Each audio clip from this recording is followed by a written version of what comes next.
Welcome to the Dijiti podcast, season 1, episode 3.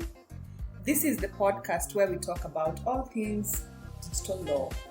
In this season, we've been shining a spotlight on notable judgments that have shaped the way laws will be applied in a digital context going forward. I am Masi Muteri. And I am Maria Mbeneka. Thank you for joining us. Our focus in this episode is on libel, if you want to be fancy with it. So defamation of character and libel is the same thing. Our spotlight is on a judgment which was issued this year in June. Very, very, very interesting.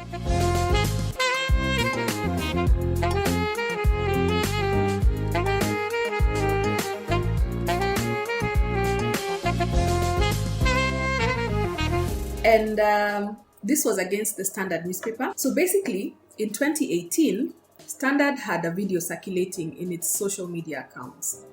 And it was basically about tips for healing your marriage when your trust is broken or infidelity. You know how it goes. So basically, there's a video of people giving their experience on infidelity. Twist. So the video, this is where it gets interesting. Mazi, this is where it gets interesting. It featured a photo of a couple. Let's call them J and S. So when you look at such a video, and you've seen these promotional videos, you get the impression that the people on there have experienced these things, and basically you relate them with the narrative on the video.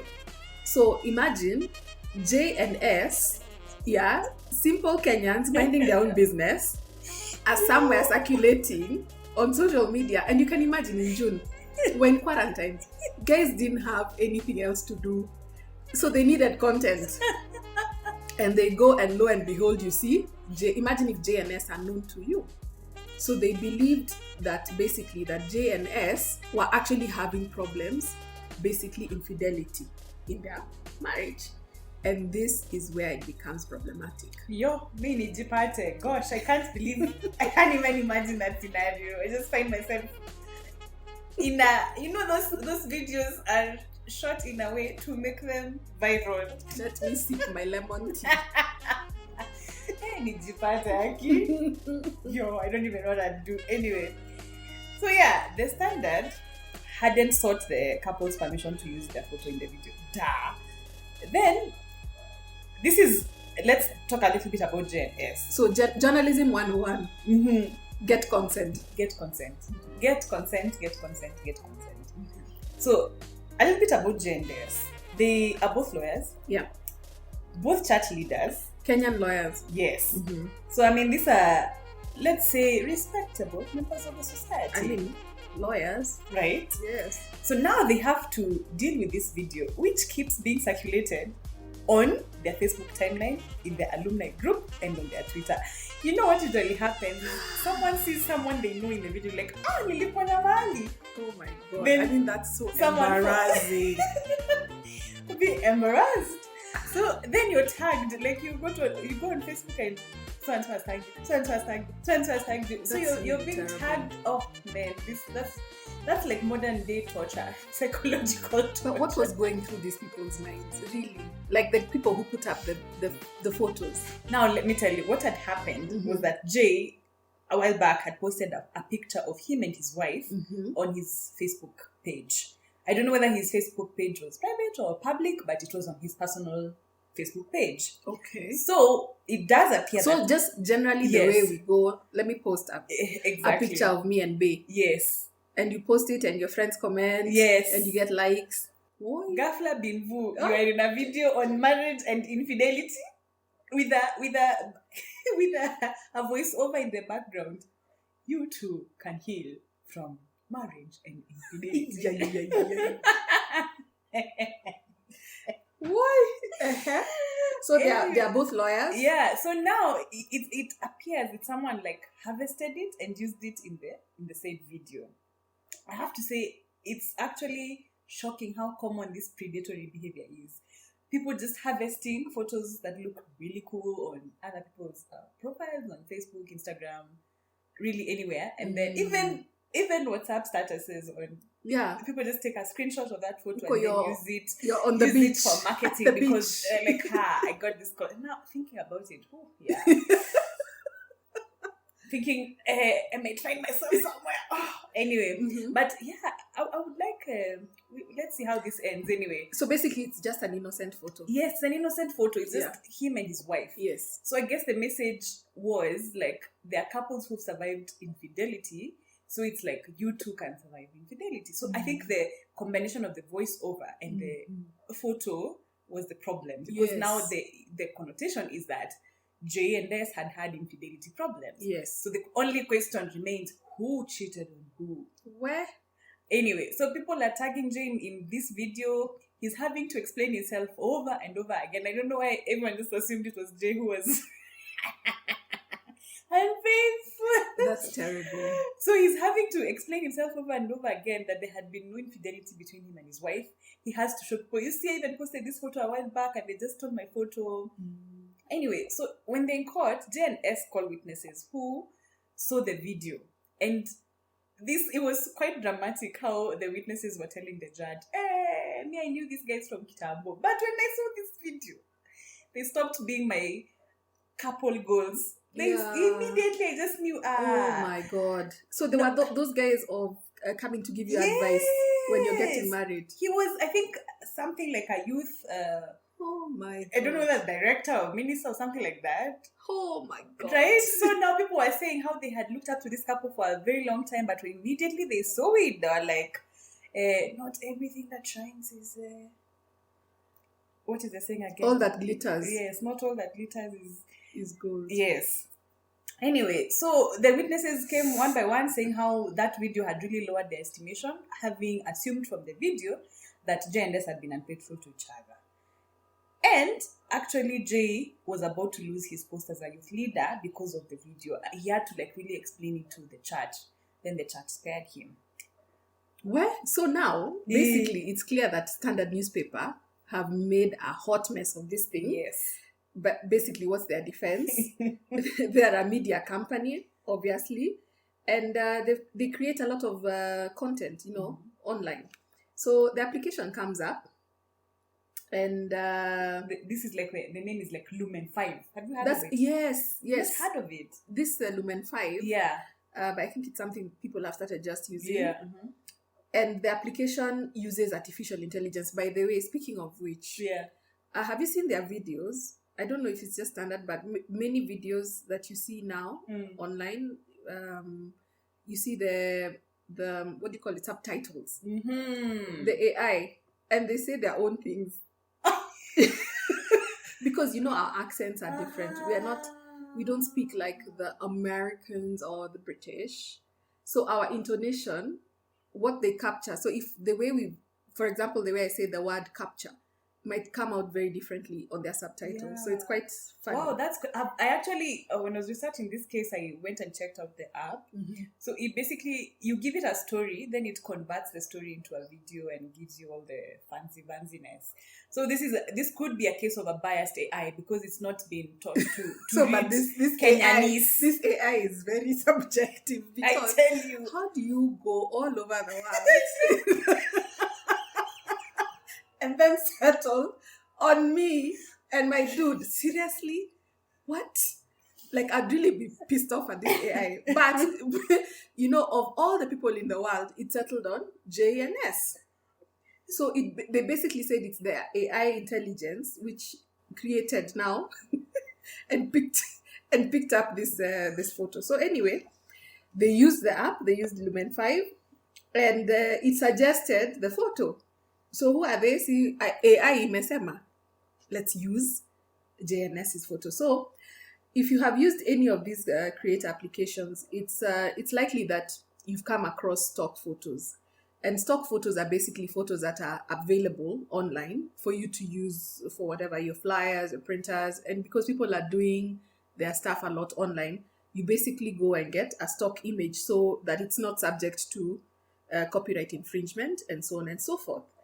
And considering, Mercy, how difficult it is Yo. to get African models for this Lumen 5 I find it so interesting that they to just go and zero in on someone's Facebook they account. had Kenyan model photos. You know?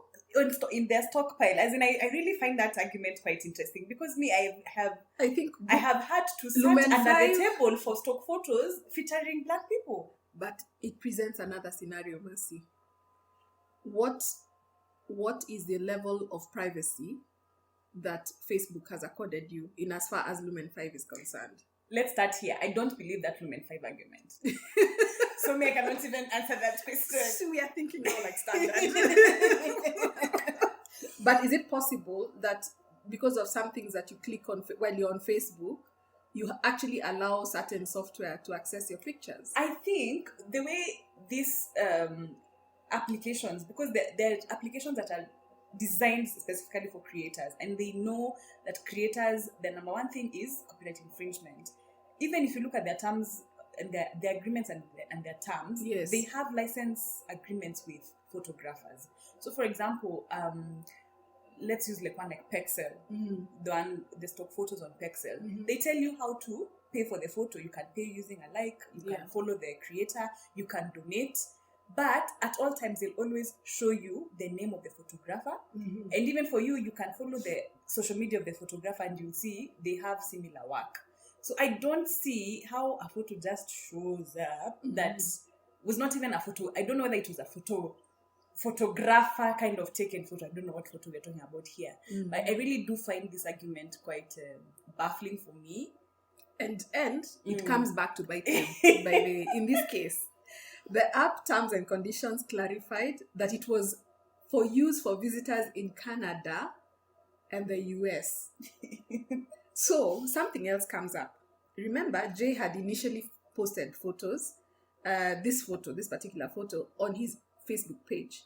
Then Standard uses that against him. They say that since he had already posted the photo can be reshared or downloaded by whoever. I don't agree. That's their argument. Nope. Okay? The judge says posting the photo on Facebook is not equal to consent to use the said photo in a video about infidelity. Let me tell you, I'm really liking how judges are making social media law. Yes. Yeah, as in now. This is very definitive. Yes, it's very definitive that me posting a photo is not equal to consent. Yeah. Yeah, even in the Veteranara case, we see me sending you a photo is not equal to go ahead and share that photo. Like, we are getting laws that are judge-made law that is specifically tailored for social media age, and I really like that. I like that part. Yeah. Anyway, so a curious observation the judge makes that if it had been true that J and S had dealt with infidelity in their marriage, it would have been okay for the Standard to publish the video because of this thing we call journalistic freedom of expression. There's that inherent need to fulfill a public interest. And I myself am a big fan of freedom of expression and journalistic freedom. So, like, I get his point. But how lazy are they? Can't you just take two people in the newsroom, tell them to face south, take photos of their back? I think the thing is and blur the image. Not budgeting for these projects. And that's what creatives need to start doing. They could have even shot this. Yeah, they would have staged They would have even used models. Yeah. Or could even have had perhaps J and S shoot a segment on it because they were pastors.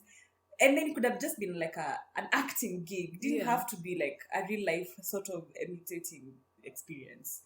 Yeah. Anyway, but this case is a goldmine for digital rights. Yet another tricky issue pops up. Were J and S's rights to privacy and dignity violated? So the right under issue here is personality rights, or the right to use your name and image as you please. And this is something we'll be talking about more and more even as the episodes go on. So the argument is that I get to determine how I want my image to be presented to the world. So I'm the one who says where my photo will be used and what social media account. So there's that argument made. Now, to establish a claim under personality rights, you must show that the other person derived a commercial claim from using your image. pose. Yes. Even if they don't derive a commercial benefit. If they don't derive a commercial benefit, you will not be able to make an argument under personality rights. You could make one under right to privacy generally, Yes. but not under personality rights, because personality rights is specifically on how to exploit your image. So you only suffer when someone else exploits your image instead of you or without your consent. So if people pick your image, like now on Facebook or your Instagram, Yes. and then they start trolling you and saying, look at how her hair is so long. Yes. And would you wear your hair like this? And people are discussing you. Yes. That's still without your consent. But you see now that would be now into the territory of cyberbullying. Yes. Not the territory of exploiting your image. Exploiting Correct. your image is I have to make a quick buck out of your image. Yeah. So I use your image, maybe you looked really cute in that photo and I say, oh look, I could make you this dress. Then you make money out of it. The thing is, monetary value doesn't have to be like because of that video they got X. Like there's many ways of showing that someone derived commercial value from it. Yeah. And traffic. Yes, exactly. There's traffic, there's even eyeballs, there's impressions, calculating impressions, because if people are advertising on standard social media, they're advertising because of the number of impressions that standard gets. Or likes, yes. So in this case, the problem was not that standard didn't derive a commercial advantage from it. The problem is that J&S did not provide proof of this commerciality to the judge. And you know, there's that rule in law that if you allege, you have to prove. Yes. Exactly. Yes. So now, because of that, the judge goes ahead and finds that the right to privacy, i.e. personality rights, was not violated. I don't agree really there with the judge. I feel like they didn't advance that argument. He should have enough. He should have. Yeah, it was perhaps maybe the lawyer's job to extrapolate for the judge that, you see, monetary advantage doesn't have to be cash, like cash for video. It can be what's the currency in this world. online? Yeah. In this current world, I mean, even just the data equals is a monetary value. Yes. You know? Yes.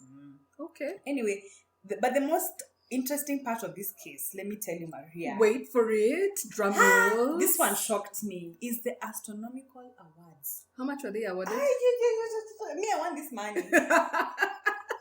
Put your business out there. I mean, I'm not saying people should steal my photo and use it, but let's say if you were to do it, they'll pay you how much?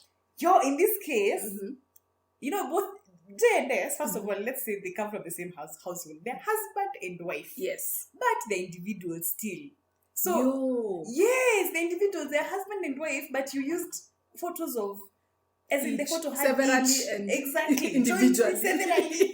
Kila mtu pamoja na peke yake, you know. So, both J&S were awarded 4.4 million shillings each, not total, each. So J 4.4, S 4.4.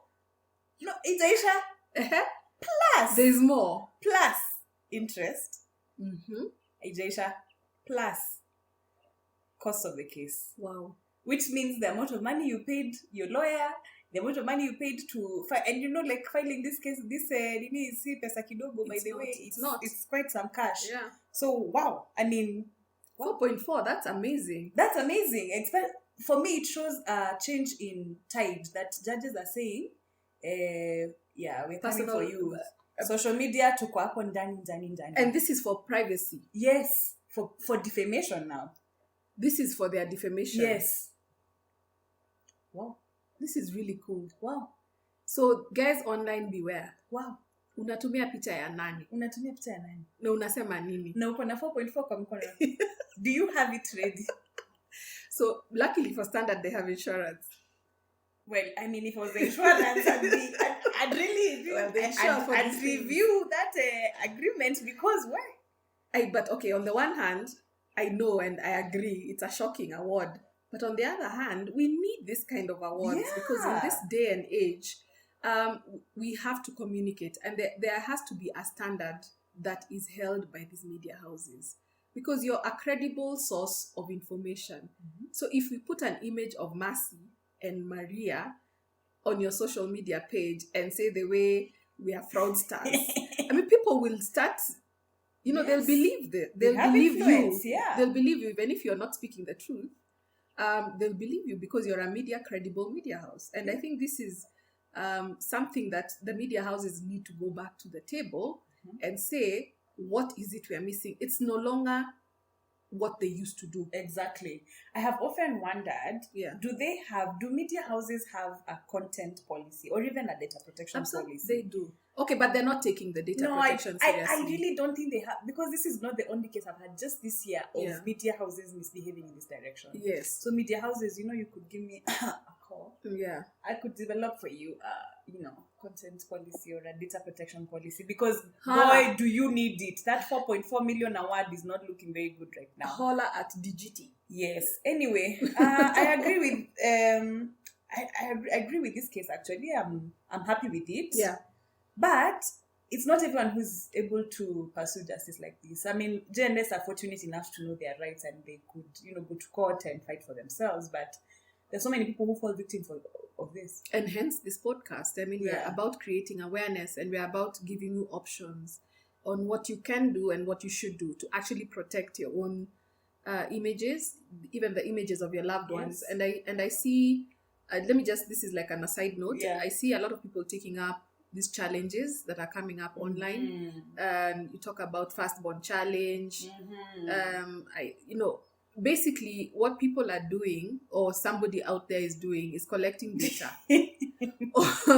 They can actually collect data on you. Yes. So you show them who your firstborn is, your secondborn, your thirdborn. You show them what your house looks like. You show them where you go on holiday. Where your kids go to school. And for the kids especially, they have rights. And that's a topic we can actually cover on another episode. But I think this is a perfect example of the things you should be aware of. Yeah. The possibility that you could actually be unwittingly exposing yourself online. Plus, when it happens, what recourse you have available to you. Yeah. So this is just an amazing case. And, this as part of our season 1, this is our 3rd episode. And until next time, from Mercy and I, Tiwainesa. Background music, mood shifting, done by Nalokanga. Please check out more of our projects on the podcast description linked below.